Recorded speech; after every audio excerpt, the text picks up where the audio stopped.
basically, back in my day, you didn't have the junior football as they have now for kids starting about 8 and 9, so I started Jordanville as an under-18 YCW, played there, which were Richmond colours. From there I worked for the Banks, I played there for a couple of years, 71 to 3, 72 were lucky enough to win the premiership in the amateurs. I got seen by a Richmond recruiter, ended up playing about 7 or 8 games, Richmond reserves in 73, didn't make the cut in pre-season, so had the option of coming to Camwell, spoke to me, Oakley spoke to me, and Camwell spoke to me first. I said, yeah, I'll come down, and where are we, 42 years later, still looking out in the ground. It's fantastic, a lot of terrific memories. Played 164 games here, which is a club record, and proudly, obviously, of that, proud that we'll never be beaten, which is also extremely sad, as much as the club's no longer operating. Very fortunate and lucky enough to play in the 79 and 81 premierships. My time from 74 through to 82, obviously we played a lot of finals, played a year first, played a couple in first division. I went back and coached playing coach at the State Bank for a couple of years, and then came back here in 85, 6, assistant coach to Colin Judd, and in 86 coached myself, and then got done for Sam Kekovich, but that's another story for another day.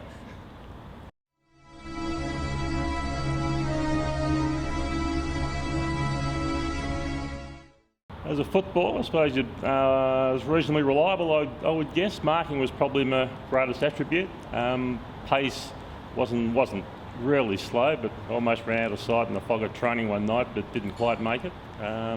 So I suppose reading the play, reading the ball, working out where it was going to go to, getting there before your opponent, marking it, and then sort of either giving it off or sort of rebounding and taking it from there. So I suppose you play 164 games, you've got something going for you, particularly when the side has been as successful as it had been. I was very lucky with my coaches down here. Graham Clark, my first coach in 74.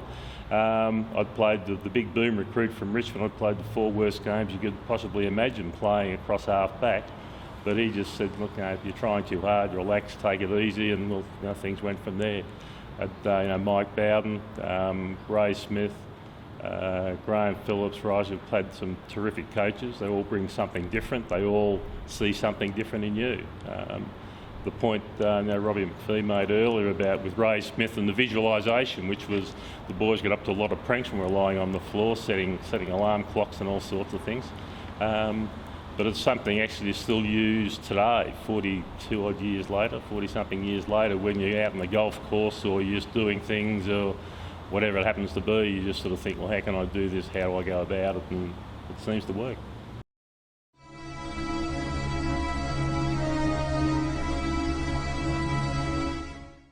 Camwell's been fantastic. Got so many good friends, both on and off the field. A lot of them we still catch up with on a regular basis. As a card group, we play every few months. That's been going for 30, 40 years with various breaks in between because of family. Family, all three young kids are born in 77, 79, 81, so they know this ground really well, having come down here through the late 70s and 80s.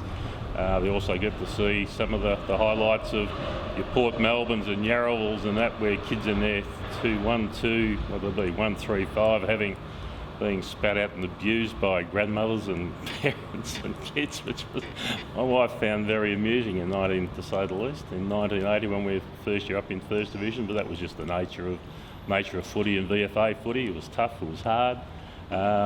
We all had a good time. We played hard on the ground, we played hard off the ground, but I think that's one of the reasons why we're so close and probably successful in as much of anything did happen on the ground. Everybody was there to help each other out.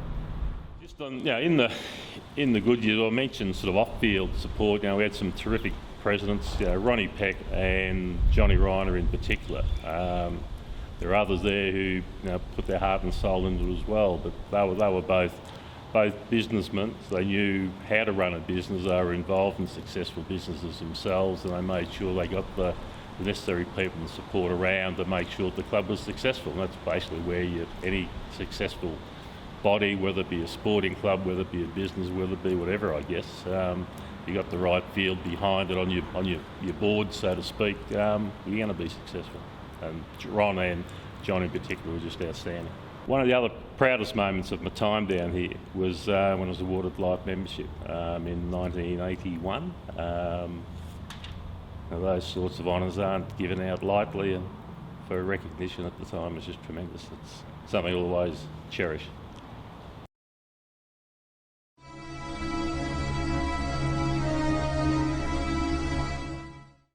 79-81, 2 premierships. The club's only ever 2 senior premierships. There's just special memories with all of that. Players you play with, you still see, and we regale ourselves as to how good we were. And the older we get, the better we were, and the faster and the longer we used to kick and so forth. There's very special moments, very special people, both on and off the field yet again. One of the moments I remember in 79, we won the first one. There was an old chap come up in the rooms after the game at Toorak Park and put 50 cents in my hand and said, "Here you go, Spitz, have a beer on me. I've been waiting for this for 60 years. Thank you." That's what clubs are about. That's what you get, that sort of feeling. That's what the membership and that's what the supporters, who can't get out there and play for you, but they live and breathe every sort of kick, mark, handball with you. And they're the special things that you never forget.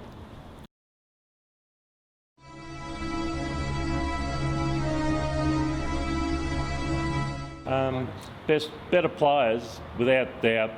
Gary Happy Hammond down here was just would be the best player I've seen at Camberwell. There've been some exceptional players here, but Happy was just outstanding. I remember I used to play forward, used to play centre-half forward, centre-half back, full-back, back pocket, wherever. One day it was a pretty tight game. We're down here and down the northern end here, and the scoreboard's up the far end. It was about 20 minutes into the last quarter and been tight all day. And Happy turns, we kicked the goal, and Happy turns said, "Oh, how are we going, Spitz? What's the score?" I sort of looked at him and said, "What do you mean? There's a scoreboard over there." He said, "Oh, I can't, it's all a blur past the centre. I can only see up to the centre."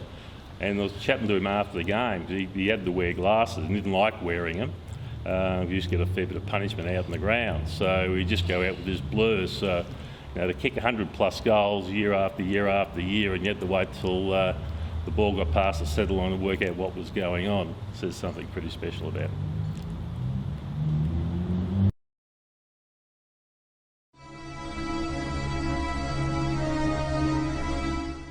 Played against some, having played mainly centre-half backs or full-back, bit of back pocket in the latter years. The forwards in that time, the couple of years were up in First Division. You get your Fred Cooks, Rex Hunt down at Sandringham, Joe Radojevic at Geelong West, and then you get some of the ones who've been in Second Division, young Mark Fotheringham, who was a 100-plus goal kicker, went to Williamstown, still kept kicking goals. You just Peter Neville at Morty Alec. You just played on some outstanding footballers, so you give it your damn best when you're out there. If you happen to break even with, you keep them to a couple of goals, 3 goals tops, so you probably had a really good day given the quality of the oppo and the delivery they used to get. So there's some outstanding players back through that time, down the forward lines, all kicking 100-plus goals. And you reflect back on the times, and you'd have a beer with them after the game. You always shook hands after the game. It might have been all hell break loose out in the ground. You'd always shake hands after the game, whether you won or lost. Say, "Come in, I'll buy the first beer afterwards, have a chat." And all was terrific until you ran back out in the ground to play them next time.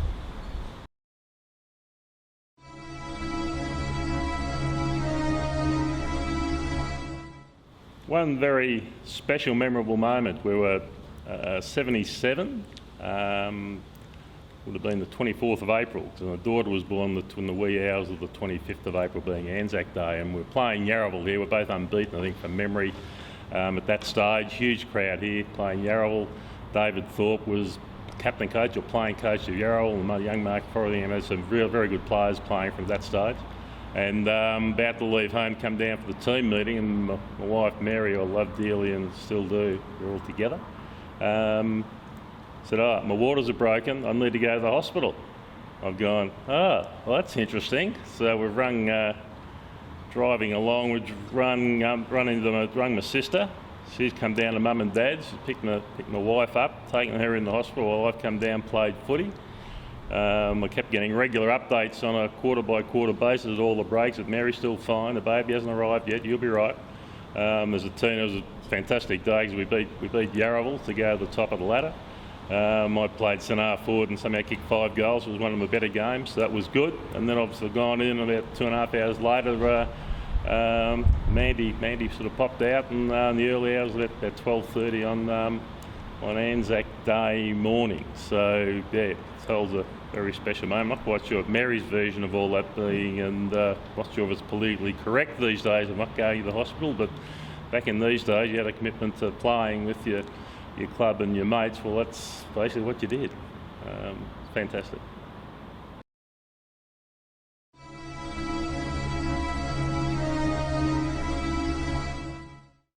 I came back here as assistant coach to Colin Judd in '85, and we thought everything, the club had been going along reasonably well. Had been playing finals and so forth, doing really well in First Division. We'd come back, and then all of a sudden the bottom fell out. Rumours started circulating. It's through pre-season, players hadn't been paid, and this and that. The administration had sort of changed, and the previous administration, there was a president and treasurer, I think it was, and the records had all disappeared, the money had all disappeared, and he and others had disappeared. So as a result of that, we spoke to the players, we spoke to the club and said, well, what have we got? What's owed what? We didn't have the records. You had to take the players' words for it. In the end, sat down and said, look, this is all we can pay. It's going to be an even amount across the board. Doesn't matter whether you're the best footballer on the list or you're the last footballer on the list.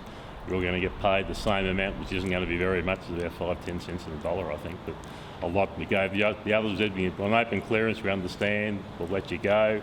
A lot did that year, and then probably another half. So in the space of 12 months, the list of 40 had probably disappeared, and we had in the main, a couple stuck by us, which we're really happy with, and very proud that they did that for the club. That's all they're doing it for. We weren't getting paid much, if anything.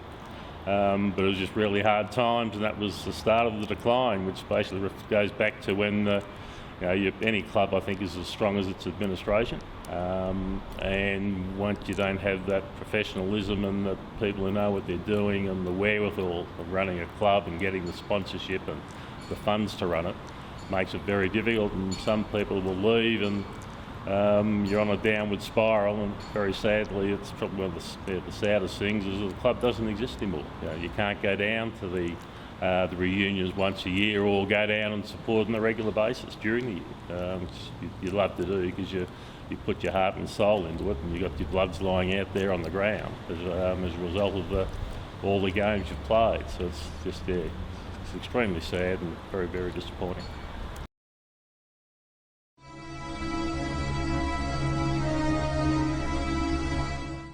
Yeah, coming back today, it's always special coming here. I'm lucky in as much as the local footy club I'm tied up with now, De La Salle in the amateurs, we play Old Scotch down here, so I'm here probably at least once a year, have been for several years. So I still see the ground. Look at it in the condition it is now. Back in our days, as most grounds were, it was sort of basically mud from, once the winter started, from end to end. The centre glue pot was always a glue pot, end to end, goal to goal, almost wing to wing, you'd be just running around 6 inches of mud. But they're very special memories here, 2 premierships, a lot of good friends, both who I played with and people off the field, so we still catch up with a lot of them. Have the reunion coming up again later in 2016 will be sensational. There's a lot of people, they're here, there and everywhere these days, and they make the effort to come back from interstate. So we catch up, the stories get bigger and better as the years go by. There's a lot of good memories in there, so it's just a very special place, very special. You've given your heart to get here and your soul to get it right. You can take 'em boots and all, but it's sure gonna take a fight. When you spend all week getting to your peak, you're gonna have your say. You bet. On Sunday, it's the VFA. It's Sunday, you're gonna make your play for the VFA. Today you're gonna fly. It's Sunday for the VFA. It's Sunday.